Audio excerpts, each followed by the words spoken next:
Okay, time now for a check of what's happening in the world of business. Our business editor, Kate Moody, is here. Hi there, Kate. Hi, Tom. Let us talk about those wild trading of shares that we were talking about last week. That was in Gamestop. Today, it's a different story, but a similar theme, and it involves silver. Yeah, absolutely. Silver squeeze is the hashtag that's been trending on social media, online and in forums. Another group of activist investors appear to have zeroed in on the commodities market this week. The trading price of silver has popped as much as 13% today, reaching its highest level in over a decade. And as you can see on this graph of the last 5 years or so, it's an investment that is usually fairly steady, rising in the past year or so, and particularly today. Now, last week, amateur traders were pouring money into shares of the struggling video game store chain GameStop, hoping to squeeze big hedge funds who had bet against the company's fortunes. Some of them have been taken to social media today to say that they are not involved in today's silver moves. It has, though, been billed as a David and Goliath market battle, pitting small investors against Wall Street giants. Over the weekend, it even sparked some demonstrations reminiscent of the Occupy Wall Street movement, partly because brokerage apps like Robinhood were restricting GameStop trades last week. Now, some analysts say this could be a reckoning point for an overheated stock market. Take a listen.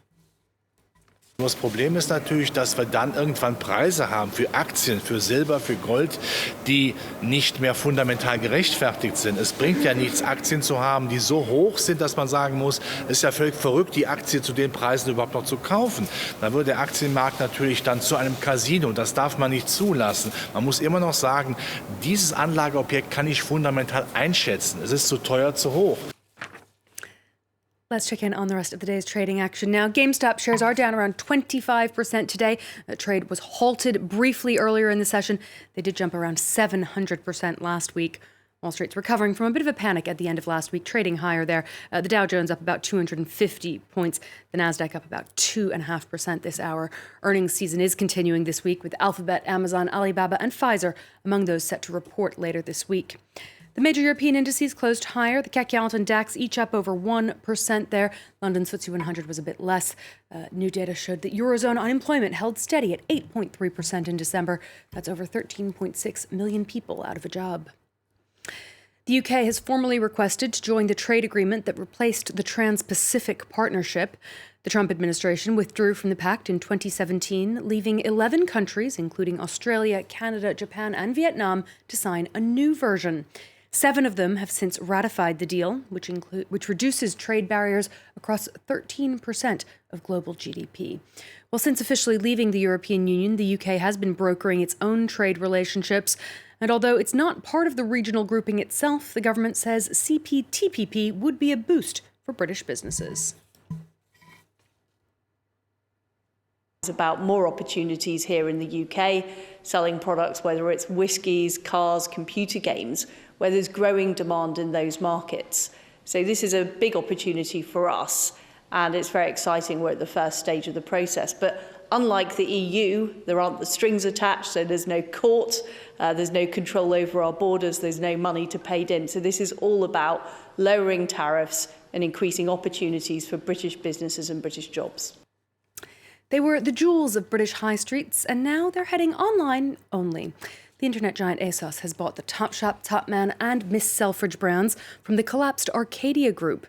It's part of a growing trend that's reshaping the retail world, as Ellen Gainsford reports.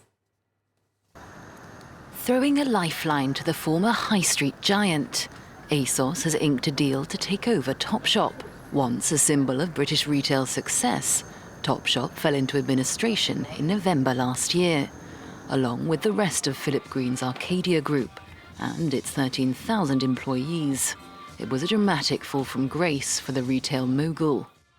This Monday, Asos has announced it's buying Topshop, Topman, Miss Selfridge and activewear brand Hit in a deal worth more than €373 million.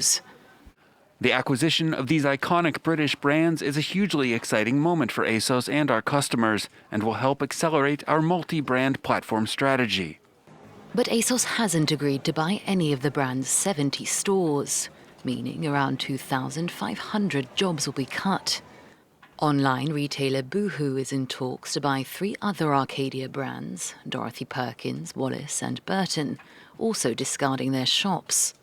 It sealed a similar deal for the department store Debenhams last week, covering the brand and website, but not its shops, a loss of 12,000 employees.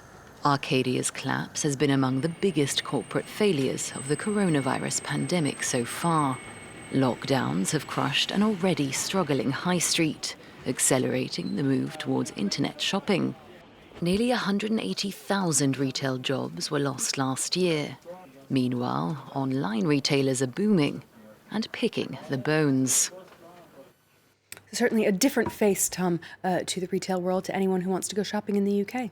Okay, thank you very much indeed for that. Our business editor, Kate Moody. Thanks so much.